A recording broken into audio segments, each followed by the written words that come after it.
If you have been sitting for longer than 45 minutes, the blood flow in your femoral artery, the artery supplying your leg, has already dropped. Not because your heart is pumping less, because the blood vessel itself has changed. The single-cell layer lining the artery has reduced its production of the molecule that keeps the vessel open, and the artery has partially constricted. Your blood is moving slower through a narrower pipe. This is happening in your legs right now if you've been sitting for the last hour. And it began before you felt anything. Damage reverses in 5 minutes of standing. It returns in 45 minutes of sitting.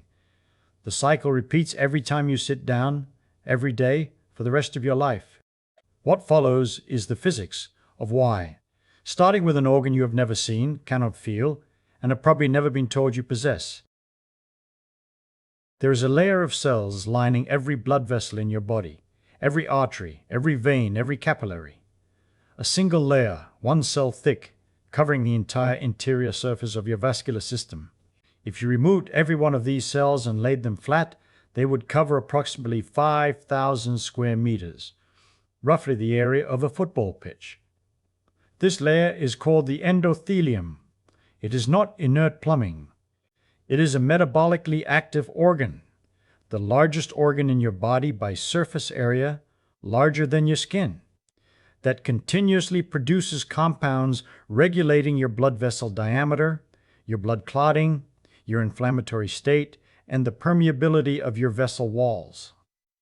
No physician has ever pointed to this organ on a diagram and told you what it does. It does not appear on anatomical charts the way the heart or lungs do. It has no shape. It is a surface, not a structure, distributed across every vessel in your body, invisible to imaging, too thin to feel, too dispersed to locate. And yet it is the organ whose function determines whether your arteries remain open and flexible or narrow and inflamed. Every cardiovascular event, every heart attack, every stroke, every peripheral artery occlusion begins with a failure of the endothelium. The organ you have never seen is the organ that stands between you and the disease that kills more humans than any other cause on earth. Single most important compound the endothelium produces is nitric oxide. In arteries, endothelial nitric oxide is produced by an enzyme called endothelial nitric oxide synthase, eNOS. Its primary function is vasodilation, relaxing the smooth muscle in the artery wall, increasing vessel diameter, increasing blood flow, and reducing the resistance your heart must pump against. Nitric oxide is also anti-inflammatory. It suppresses the adhesion molecules that attract immune cells to the artery wall, and it inhibits platelet aggregation that initiates clot formation. The molecule that keeps your arteries open is the molecule that keeps them healthy. One molecule does both jobs. eNOS is activated by shear stress, the frictional force of blood flowing across the endothelial surface. When blood flows at normal velocity, shear stress on the endothelium is approximately 15 to 30 dynes per square centimeter. This level of shear activates eNOS, maintaining continuous nitric oxide production, keeping the artery dilated, supple, and anti-inflammatory. The activation is mechanical. The endothelial cell physically deforms under the flow, and the deformation triggers the enzyme. Every step you take, every time your calf muscles contract and push blood through your leg arteries, the flowing blood creates friction on the endothelial surface. The cells deform, eNOS activates, nitric oxide is produced, and the artery remains in its protective state. When blood flow decreases, as it does during prolonged sitting, when the legs are motionless and the calf muscle pump is inactive, shear stress drops below the activation threshold of eNOS. Nitric oxide production falls. The artery constricts. The anti-inflammatory protection disappears. The very signal that keeps your arteries healthy, flowing blood creating friction on the vessel wall, is the signal that sitting removes. Now, what happens to that signal at 45 minutes? Because the measurement exists, and the speed of the damage is the part nobody expects. Posar and colleagues at Indiana University published the most direct measurement of what sitting does to leg artery function over time. They used flow-mediated dilation, the gold standard test of endothelial function, to measure the femoral artery's ability to dilate in response to a blood flow stimulus. After sitting continuously for 1 hour, flow-mediated dilation was reduced by approximately half. The artery had lost roughly half of its vasodilatory capacity in 60 minutes of immobility. The reduction was detectable as early as 30 minutes. By 3 hours, the reduction had not worsened significantly beyond the 1-hour measurement. The damage plateaus quickly and persists until movement resumes. Intervention that prevented the decline: standing and walking for 5 minutes after every 30 minutes of sitting completely preserved endothelial function. 5 minutes, every half hour. That was sufficient to maintain the shear stress that keeps enos active and the artery responsive. A single hour of sitting measurably damages the lining of your leg arteries. Not theoretically, not over months. Measurably, in 1 hour, confirmed by ultrasound. 5 minutes of walking every 30 minutes completely prevents it. The damage is fast. The prevention is simple. The gap between the two, the hours you sit without standing, is where cardiovascular risk accumulates. Consider what that means for the way you spent yesterday. If you sat for 2 hours watching television without standing, your femoral artery spent approximately 90 minutes in a state of reduced vasodilatory capacity. Nitric oxide production suppressed, artery partially constricted, anti-inflammatory protection diminished. If you then stood, walked to the kitchen, made tea, and sat down again for another 2 hours, the cycle restarted from the beginning.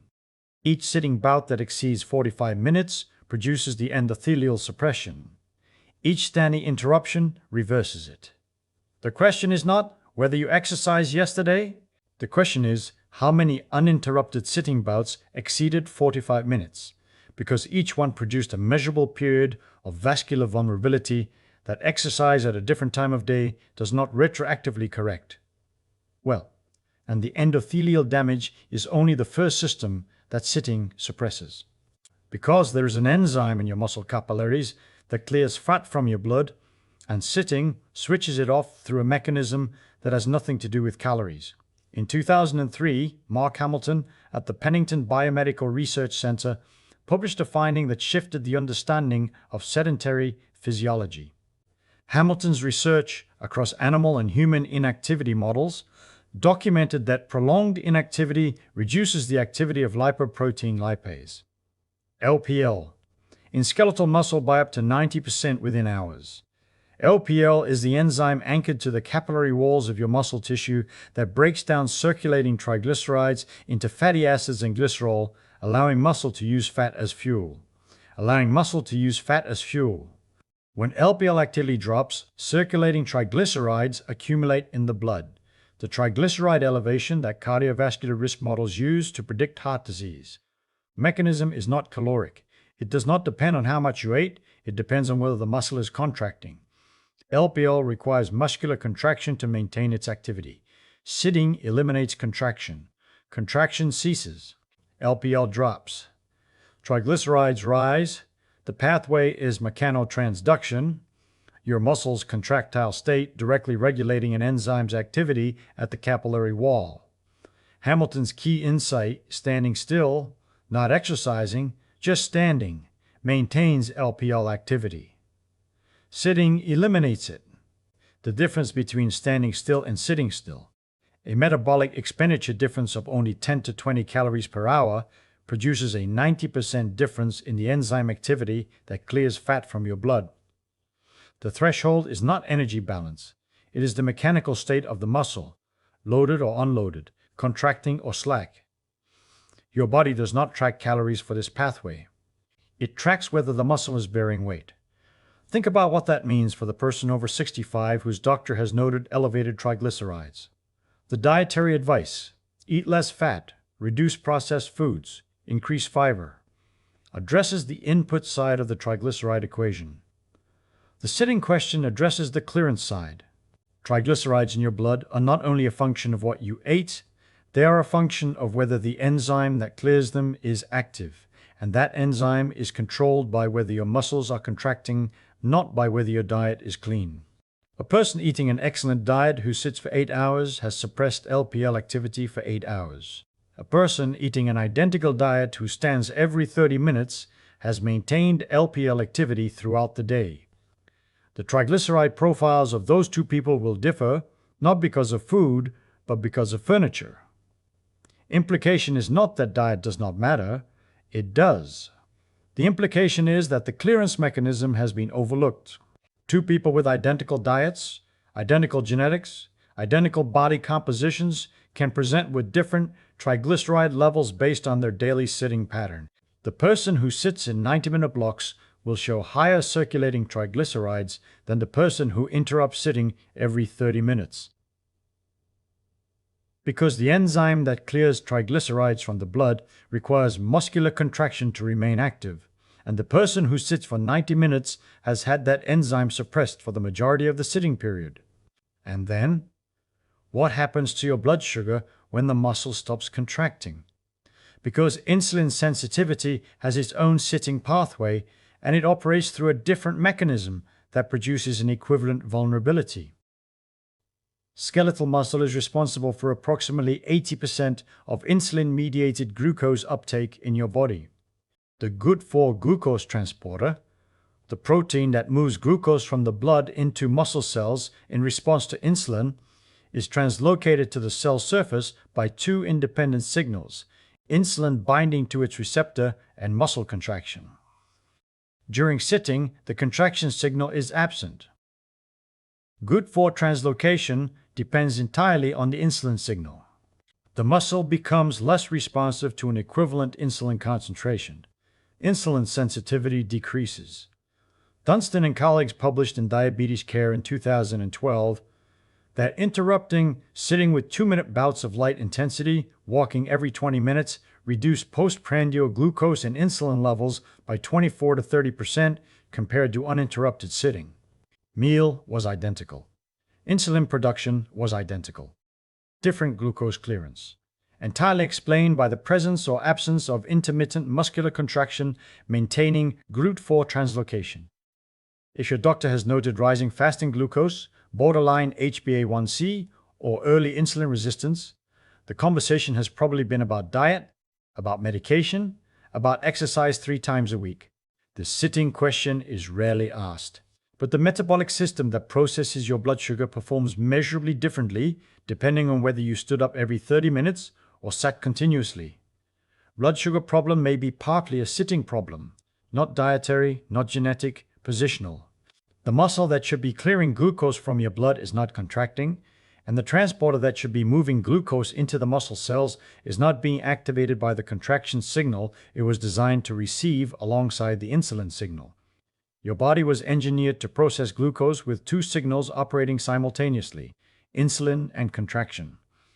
Sitting removes one of the 2 signals. The system still works on one signal alone. It works less efficiently. Insulin has to do the work of 2 signals by itself. The pancreas compensates by producing more insulin. The muscle becomes progressively less responsive to each unit of insulin. The clinical definition of insulin resistance. The resistance is not a disease that arrived. It is a mechanical consequence of removing one of 2 inputs the system was designed to receive. A person who sits for 3 hours after lunch is processing that meal with one signal, insulin alone. A person who stands and walks briefly every 30 minutes after lunch is processing that meal with both signals, insulin and contraction. Dunstan's 24 to 30% improvement in postprandial glucose clearance is the difference between one signal and 2. The meal was identical. The pancreas was identical. The number of signals reaching the GLUT4 transporter was not. You see 3 independent systems damaged by one behavior: endothelial nitric oxide production suppressed by reduced shear stress, LPL activity eliminated by muscle inactivity, GLUT4 translocation impaired by absent contraction signal. 3 mechanisms, 3 pathways, 3 consequences: vascular constriction, triglyceride accumulation, glucose dysregulation, all produced by sitting, all reversed by standing. The convergence is not coincidental.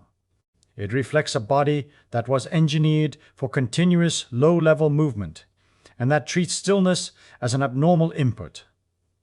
timeline of the damage is what makes the convergence clinically significant. Endothelial function begins deteriorating at 30 minutes. LPL activity drops within hours. Insulin sensitivity decreases measurably within a single sitting bout. All three systems begin failing in the first hour of uninterrupted sitting. Not the first month, not the first year, the first hour. And all three systems recover within minutes of standing and walking.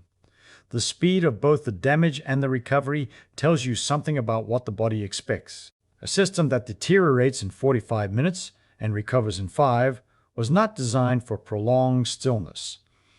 It was designed for intermittent movement with brief rests, the activity pattern of every terrestrial mammal except the one that invented the chair. Endothelium. Lipase. Glucose transporter. 3 metabolic systems, 1 mechanical input. There is a fourth system, not metabolic but mechanical. That explains why the legs are where the damage concentrates. Now, the pump in your calves that functions as a second heart and that sitting switches off. Venous system of your legs returns blood to the heart against gravity. The driving force is not the heart. Arterial pressure has been spent by the time blood reaches the venous side of the capillary bed. Driving force is the calf muscle pump, the gastrocnemius and soleus muscles compressing the deep veins of the lower leg with each contraction, pushing blood upward through one-way venous valves. This pump generates the venous pressure required to return approximately 70% of your blood volume from below the heart. During sitting, the calf muscle pump stops. Blood pools in your lower leg veins. Venous pressure at the ankle rises from approximately 25 millimeters of mercury during walking to 90 during sitting. Increased venous pressure forces fluid out of the capillaries into the interstitial tissue. Your legs swell. Endothelial cells in the distended veins are subjected to abnormal stretch forces that trigger inflammatory signaling. Pooled blood is also at risk for clot formation. Virchow's triad. The 3 conditions that promote thrombosis include stasis, endothelial injury, and hypercoagulability. Prolonged sitting provides all 3 simultaneously. Stasis from the inactive calf pump. Blood pooling in the deep veins with no mechanical force pushing it upward. Endothelial injury from abnormal venous stretch. The vein walls distending under the weight of the pooled blood column, the endothelial cells deforming beyond their design range. Hypercoagulability from the inflammatory signaling the stretch produces, the distended endothelium releasing clotting factors and inflammatory mediators that increase the blood's tendency to coagulate. Deep vein thrombosis. Blood clots in the deep veins of the legs is epidemiologically linked to prolonged sitting in aircraft, at desks, and in cars. The physics is fluid dynamics in a gravity-dependent system with a pump that only operates when the muscle contracts. Your calf muscles are the pump. Sitting turns the pump off. The fluid pools. The clotting risk rises. If you have ever arrived after a long car journey with swollen ankles, heavy legs, and stiff calves, you are experiencing the calf pump shutdown directly. The swelling was interstitial fluid that the venous system could not return to the heart because the pump was off for hours. The heaviness was your legs carrying the weight of pooled blood that should have been returned to the circulation. The stiffness was the venous congestion pressing on the muscle tissue itself. Standing and walking for 5 minutes after arrival. The relief you felt, the lightness returning to the legs, the swelling beginning to subside. Was the calf pump restarting? Venous pressure dropping from 90 back toward 25 millimeters of mercury. Pooled blood being pushed upward through the venous valves toward the heart. The relief was not psychological. It was hydraulic, a pump restarting after hours of inactivity, the pressure normalizing, the fluid returning to where the circulatory system designed it to be. And then, what accumulates in the artery wall when the blood stops flowing properly? Because the inflammatory cascade that sitting triggers is the initial step in the disease process that kills more humans than any other. Endothelial cells, subjected to low shear stress, the condition of prolonged sitting, undergo a phenotypic shift. They increase expression of adhesion molecules on their surface, VCAM1 and ICAM1, which attracts circulating monocytes to the artery wall.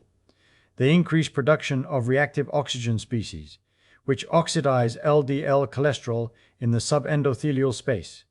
They decrease production of nitric oxide, which normally suppresses both inflammation and platelet aggregation. The artery wall, deprived of the protective shear stress that flowing blood provides, becomes actively pro-inflammatory. This is the initial step in atherosclerosis, the formation of fatty plaques in artery walls that narrow, rupture, and cause heart attacks and strokes. The process is not driven by cholesterol alone. It is driven by the inflammatory state of the endothelium, which is driven by shear stress, which is driven by blood flow velocity, which is driven by whether you are sitting or standing.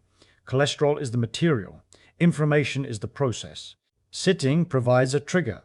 Not the only trigger, as hypertension, diabetes, smoking, and genetic lipid disorders all independently produce endothelial inflammation, but a trigger that operates every time blood flow drops below the shear stress threshold, in every artery, in every person who sits for longer than 45 minutes. The artery disease that kills more humans than any other cause on earth has a mechanical component, and the mechanical input is whether your blood is flowing fast enough to keep the endothelium in its protective state.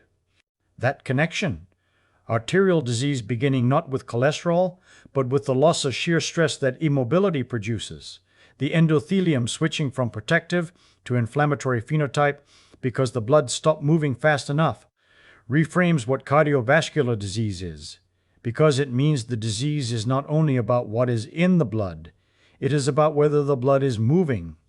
The endothelium does not care about your cholesterol level if the shear stress is adequate. It produces nitric oxide, suppresses the adhesion molecules, prevents the monocytes from entering the wall. It becomes vulnerable to your cholesterol when the shear stress drops. When the nitric oxide disappears, the adhesion molecules appear, the monocytes arrive, and the LDL oxidation begins. Your arteries are not passive pipes that clog over time like plumbing. They are active organs that maintain themselves through a shear stress-dependent signaling cascade. And every hour you sit without standing, that maintenance system shuts down. The cholesterol in your blood is present whether you sit or stand. The endothelial protection that prevents it from entering the artery wall is present only when the blood is flowing fast enough to maintain shear stress. The sitting creates the vulnerability. The cholesterol exploits it. The 45-minute interruption restores the protection. Now, the mortality data. Because the population-level evidence confirms what the bench science predicts, and the comparison it produces is the part most people resist. Kaczmarzyk and colleagues published a study of over 17,000 Canadians followed for 12 years. After adjusting for physical activity level, smoking, and alcohol consumption, sitting time was independently associated with all-cause and cardiovascular mortality. Those in the highest quartile of daily sitting time had approximately 50% higher mortality risk than those in the lowest quartile, independent of whether they exercised. That finding deserves repetition, independent of whether they exercised. A person who exercises for 30 minutes daily and then sits for 10 hours has a higher mortality risk from the sitting than they offset with the exercise. The sitting damage and the exercise benefit operate through different physiological pathways. Exercise improves cardiovascular fitness, builds muscle, increases VO2 max, long-term adaptations that operate over weeks and months. The sitting damage operates through acute pathways: endothelial suppression, LPL elimination, insulin resistance, that activate within 45 minutes and resolve within 5 minutes of standing. Exercise at 7 in the morning does not prevent the endothelial damage that accumulates during a 3-hour sitting bout at 2 in the afternoon. The protection is not cumulative in that direction. Each sitting bout is a separate insult. Each standing interruption is a separate intervention. Exercise and sitting interruption are complementary, both beneficial, neither a substitute for the other. If you exercise regularly and consider yourself physically active, the sitting question is still relevant. Your morning walk does not protect your femoral artery from the afternoon sitting bout. Your evening gym session does not reverse the LPL suppression that accumulated during the day. The exercise improves your long-term cardiovascular capacity. The sitting interruptions protect your acute vascular function. Both matter. Neither replaces the other.